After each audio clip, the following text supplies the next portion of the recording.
What's up, everybody? This is Kurt Dimer, and you're watching Aftershocks TV. Peace and love.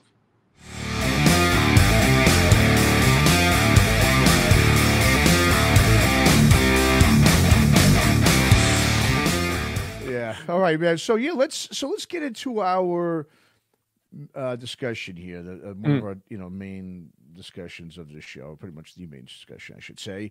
So there was recently some news that came out about hair metal band Slaughter. You a fan of Slaughter at all? Yeah, I do. I like him. I like him a lot, actually. Okay. Oh, you like him a lot. Okay. I do. Yeah, I won't lie. That was probably one of the last hair metal bands, and I wouldn't even say I liked them. I liked the two hit songs they had, but I thought the Stick It To You album. I remember buying it as like I think it was I just graduated 8th grade or something, and what do you call it, was on MTV Up All Night and stuff. And I remember That's right. My brother and friends were like, "Dude, you like this crap, man?" I'm like, "Yeah, I still like this shit. Yeah. Or I do." But I liked that and Fly the Angels. But I thought that album, I never really listened to it. I thought it stunk. So I liked the two songs, those two hits. I didn't like anything else they did. But so Slaughter, I mean, because this was a band that came out. Really, this was one of those last glam metal bands that hit it kind of big. You had them and like Warrant, Saigon Kick or whatever, and that was pretty much over after that. There wasn't much because about '89, I think these guys came out. So anyway, so Slaughter, they're bassists, Dana Strum. Now Dana Strum, it's funny because I read a lot of these books, history books of LA metal and all this stuff, and he was a pretty prominent figure in the LA metal scene. Not so much as a musician. He was sort of like I don't know exactly what he did. I don't know if he was a promoter or he was a big player though in terms of behind the scenes. He was like kind of like a Bob Nalbania guy. He hooked people up with each other. Yeah, that's right. And he was. He's a connector. He was a connector. Guy. That's right. He was. And then Was he in Bill and Ted as well? He was in Bill and Ted, wasn't he? I think he was one of those. Yeah, I think he was in there, right? Was he in Airheads? No, I don't think he was. I can't remember. I know I'm pretty sure he was in Bill and Ted, just like his movie or two, though. You're right. Yeah, he was. Yeah, he was a mover and shaker guy in the scene, and then he did, obviously, make it as a musician with Slaughter. But anyway, so he recently came out, Dana Strum, and he said that there's crazy interest in a Slaughter movie or biopic. I mean. Now, all right, this is kind of going to back to look. Okay, let's talk about I guess the biopics or whatever. Right, Motley Crue did The Dirt. Mm-hmm. I thought it was terrible. I thought it was absolutely awful. Awful. Yeah, awful. Def Leppard, I believe, did they one come? Yeah, out they did one. That was a long time ago, but they did one. It was pretty cheesy, but it was okay. It was all right. I never saw that one. Now, but I understand. Okay, you got to make one of Motley. Listen, Motley Crue were legendary. Known for the characters in that band and how debaucherous they were and whatever. Right? It's legendary stuff. Right? So I can understand that. Def Leppard 2 has a really good story with Rick Allen, then Steve Clark and everything. So they were teens, that made it in America, when they were teenagers from Sheffield, from England. So okay, they have good stories, okay. But now we heard about Dokken, right? Don Dokken was out there saying, "Oh, that's right, I forgot about that one." Mm-hmm. Which like to me, all right, not real. Listen, I think if you want to put out a documentary, absolutely. I think every band should have a documentary. Any band that went platinum and had some major hits, why not? Why not put out a documentary in a band? No big deal. But it depends. Like a biopic, a fucking Slaughter. Yeah, I don't know, man, dude. Well, when I saw that, I didn't know about this. So when I saw like Matt and I just share notes about like the show topics and whatever, and I saw that come in, I said, okay, this is a juicy one. Because a couple of things. First of all, I am a Slaughter fan. They're not even a guilty pleasure. I'm a Slaughter fan, period. Right. Okay. I know I might have picked Aborted as my favorite, track of the week a few weeks ago. They released a new track today, actually, also awesome. But I am a Slaughter fan. And Slaughter came out of the ash with the Vinnie Vincent invasion, of course, and Mark Slaughter was with them. Vinnie Vincent never did anything album-wise, sales-wise. He just had the name from Kiss. We should do a segment on him sometime. But and then Slaughter came out and they were multi-platinum. They were like 2 million seller, maybe 3, I can't remember, but they were a big band. And I do remember the cover for "Stick It To You." Do you remember the album cover? That with the chick on the cover? Whatever you want to call it. But yeah, it was Look it up, everybody. You know what I'm talking about. But yeah, so I'm a fan of the band. So that's the first part. So I'm not here to just shit on the band because I don't like him. I like Slaughter, and I do. You know, I like Mark Slaughter. I like in interviews. He's he's educated. He sounds good. He talks about the scene. He accepts where he is today. But when Dana Strum came out and said crazy interest, right? First of all, go back on the Blabbermouth. The whatever that was posted, look at the comments underneath it. Everybody's saying crazy interest. Really, Dana? Like, there's not crazy interest. He has to say what he's saying from the PR perspective. There is Slaughter are arguably playing to 200 people a night, 300 people if they're playing, right? Whenever they tour. They hadn't have an album out since I believe 1996. I have some notes here to choose from. I think so. Wow, is it 96. Wow. It is that long. So Dana, nobody's believing that BS. There's nobody has a crazy interest. Now, if they released a new album and maybe did a package tour, that would be kind of go, oh, Slaughter playing, that gets my interest. But there is nobody in the world waiting for a Slaughter biopic. Nobody. So sorry, Dana. Nobody's buying it. You take the Motley one. We spoke about that one. The Queen movie, which was, I guess, a biopic, was just a movie. That was a biopic too. That was pretty good. You know, that was entertaining. I don't know how real it was, but it was good. The Runaways did one. The Doors did one. Johnny Cash did one. We spoke about Leopard. So I'm not a fan of biopics. Period. I don't care if I love the band. Either. Like if someone said to me, "There's a new Led Zeppelin biopic coming out," I said, "Oh, for fuck's sake." Who wants to see somebody play Robert Plant from 1977? It's just, for me, no, that's for pop bands, some stupid bubblegum story. But first of all, I'm not interested in a Slaughter biopic, and nobody else is interested either. So I'm sorry, Dana. I like Dana. I respect him. I love the band, like the band a lot. But no, ain't buying the crazy interest for a minute. Not at all, dude. I mean, like you said, yeah, of course, I'm sure like you said, he has to probably say that just to kind of pump up if they're going to, do this biopic. Still not going to work because nobody, because it doesn't. Like you said, I think last year they were playing. It was funny. I had my in-laws in town, and my father-in-law loves to gamble. Just it's like his vice. He doesn't drink or nothing, so he likes to gamble. And so we went up to this casino, and I remember I used to pass it when I used to go visit Bob Nalbandian up before he passed, he moved to this town called Reading, which is about 3 hours from here, and there was always this casino there, and it looked pretty cool. And he was like, "Yeah, Bob used to say, it's cool. I've been there, and they usually have some good, some pretty decent shows there." And then I did see when we were up there just for the weekend, I saw that there was, I think it was Quiet Riot. I wasn't there when the show was going on. I think it was the following week, or else I would have seen it. I would have went and seen it because it's a cool little, place. But it was, Quiet Riot, Slaughter, and one of those other bands. Yeah, see, I would go to that. I would go to that. Well, they're a casino band. I mean, that's what they are. They're a casino band. Nothing wrong with that. Like I said, hey, if I was in a band casino band, I would love it. It's great. You weekend, gigs and your packages, and I mean, I just reminisce and celebrate, your hits and your days with MTV or whatever. That's great. But come on with this crazy interest crap. Like you said, they're not even headlining over, a Quiet. I mean, Quiet Riot could, I mean, they had. I wouldn't really call that a the Frankie Banali thing, but bottom line is there's no crazy interest. I don't care what this. Says. Actually, speaking of Quiet Riot, they're playing next month. They're playing about an hour from me. So, Quiet Riot are one of those bands that I just never.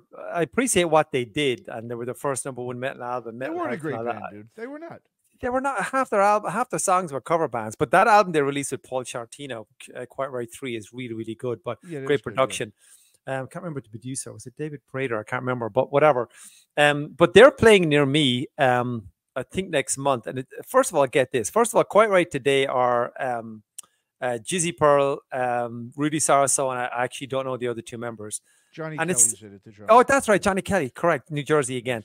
And the tickets are $60. I go, dude, it's freaking crazy. Wow. I ain't paying. First of all, cover band, really? Well, first of all, they're playing an hour away, so that rules that out because I'm not enough of a fan to travel an hour. No, but if they were playing local, this goes back to the band versus brand. If they were playing local and tickets were $35, I would go and see it not because I need to see the original or anything. I'm saying I'm going to see the nucleus of the band, good musicians, night out, couple of beers. So I'll look at it almost like a tribute band night out. So I'll see it like that. But if they were playing 10 minutes away from my house and it was $60, I wouldn't go and I would not pay. That's a band that are really going on their legacy to pull in $60 for a ticket. Not a hope in hell am I going to pay $60 to see that. Not a chance. No, I mean, and like I said, look, I mean, it just like I'm just going back to Slaughter. I mean, look, they were essentially a two-hit wonder, right? Yeah. Is what they were. Like a lot of those bands from that time, like the White Lions and the Warrants and Saigon Kicks and Bang Tangos and Faster Pussycats. You know, they were just, it was all that. They never really hit heavy. Never. Like I said, they would always it was that formula, right? They'd come out with their first single video, it was pretty hard hitting, rockin' tune, and they followed up with the ballad. I mean, that was just the formula back then. But like I said, they want to do a documentary. Okay, it's like you said, Mark Slaughter was in Vinnie Vincent, so he's got some background. Dana Strum, like you said, was in L.A., you know, Hollywood kind of, you know, you said connector kind of guy. The other, you know, they were based out of Vegas too. There wasn't many bands that were out of Vegas too at that point. They were one of the first ones that I can remember that were from Vegas. Tell their story. Go ahead, do an hour and a half documentary on the band if you want to do that. But this whole documentary, I would be interested in. Biopic, absolutely not. That's no the biopics. Difference. Like you said, I'm with you. I can't stand biopics, man. No. Because the acting's terrible. They're all cheesy, and cheesy. Like it was a Motley Crue. It's like, come on. I mean, who does anyone really want to act and be like Mark Slaughter? You think someone? I mean, how do you even do that? It's. There's no. They're not characters. Like we said, they were characters, right? I mean, those guys were known, you know, crazy madmen on the Sunset Strip. What is the only thing I can remember? I remember a funny thing about Slaughter was Chris Robinson from the Black Crowes started this thing with Mark Slaughter because they were both came out at the same time. And they were both on MTV around '89 or so, and he was making fun of, you know, Slaughter, and he's like, "Yeah, Mark Slaughter. He's one of those guys I could see running around in a hotel room with his underwear off, drinking Coors Light." Like he made like some really dig at him and stuff. And Mark Slaughter came back at him, or they had a little beef going on, but. Bottom line is, there's not crazy interest in Slaughter. Let's stop it, Dana. Nope. Just like there isn't in Dokken either. Okay, Dokken's a much better band that sold a lot more records, had more hits. Yet I wouldn't want to see a biopic of them either. Once again, what would be their story? I mean, do a documentary on the band. Absolutely. There's no crazy story other than you guys didn't like each other, and then, you know, that's it. I mean, like every other freaking band. You know what I mean? I mean, Bon Jovi just released like a 4-part. 40 years of Bon Jovi. It's on Hulu right now. I don't have Hulu, so I can't watch it, but I wait for it on YouTube. So that I would be interested in because they're gonna look at them. They're gonna look at the origins of Bon Jovi, 82, 83, Southern Boy, in New Jersey, playing in the clubs in Sayreville and all that kind of thing. Obviously, they're towns that Matt and I know. But that I would be interested in because they've got old footage of playing those clubs and festivals and tournaments and being part of the hair metal scene. And then, you know, obviously when the grunge thing came out, then they came out with Keep Your Faith and they huge in Europe. So that would be very interesting to me. But if somebody's going to play Bon Jovi and pretend to be him with some stupid wig on, because that's what you're going to see in a biopic, it's just ridiculous. I don't care who the band is. It's ridiculous. If you're going to do a biopic, like you said, you know, you'd have to do it something like what Queen did. Yeah, you have to be a major production. You'd have to get some good actors, but that was I saw the Queen one. Yeah, that's decent.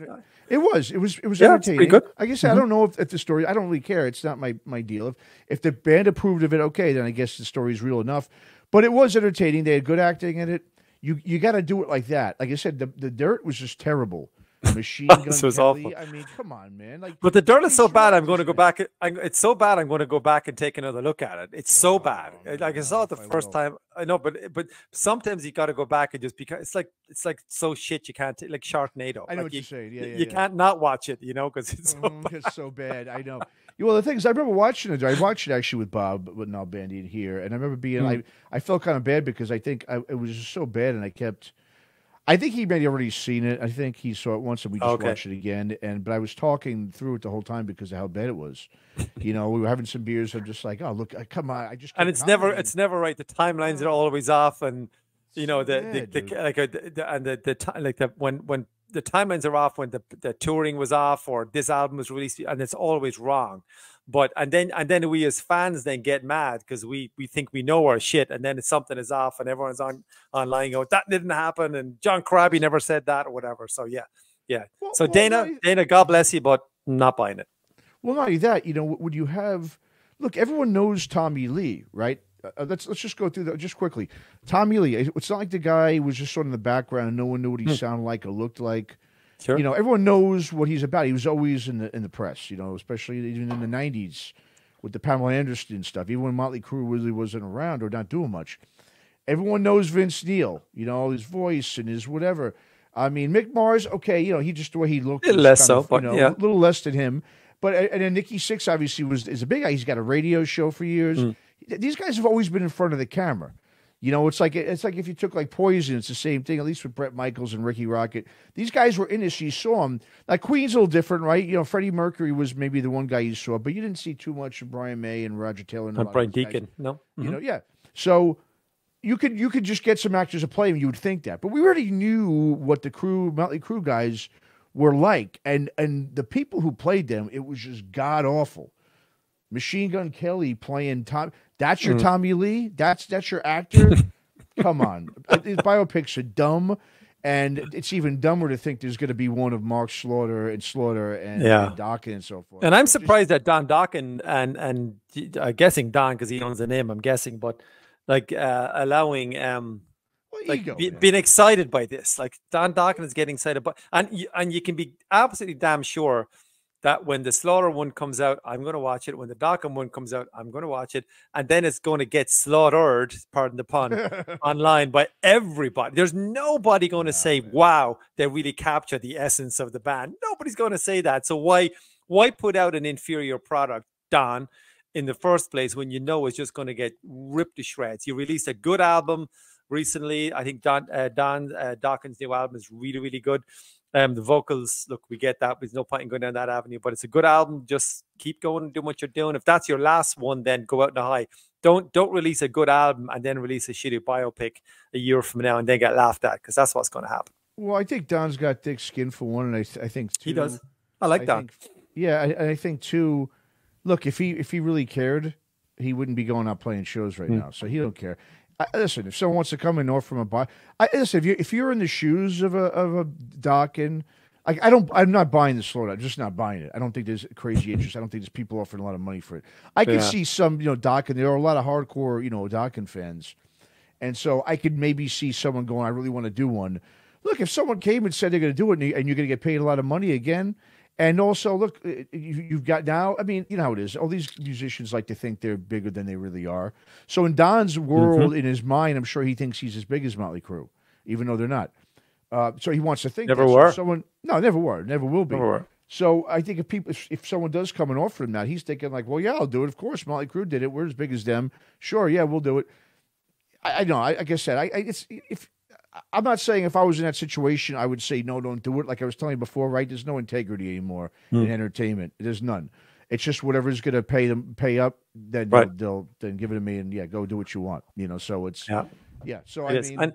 And just FYI on Don, I met Don Dokken backstage a couple of years ago when Richie actually from Focus on Metal had a backstage pass and he couldn't get down for, I can't remember the reason, but so I ended up going back to meet Don backstage, and I swear to God, that guy could not have been more accommodating. So I walked in, some Joe Schmo, I had a Deep Purple and Rock t-shirt, walked in, he's looking at me going, who's this guy? And I said, hey, my name is Tom. Whatever, showed him the pass, whatever, start talking about the guys from the Classic Metal Show, obviously, Neely's personal friends, whatever. Oh, it's smart to bring them up then. 100% brought that up. That broke the ice. But I met all the bands. I met all the band members, and they were all taking photographs and have a beer. Awesome. And Don was, and I was with Don, and he said, hey, give me a second, because he had like his gear on. He was taking off and pulling out the cables, and he said, come back again. What's your name again?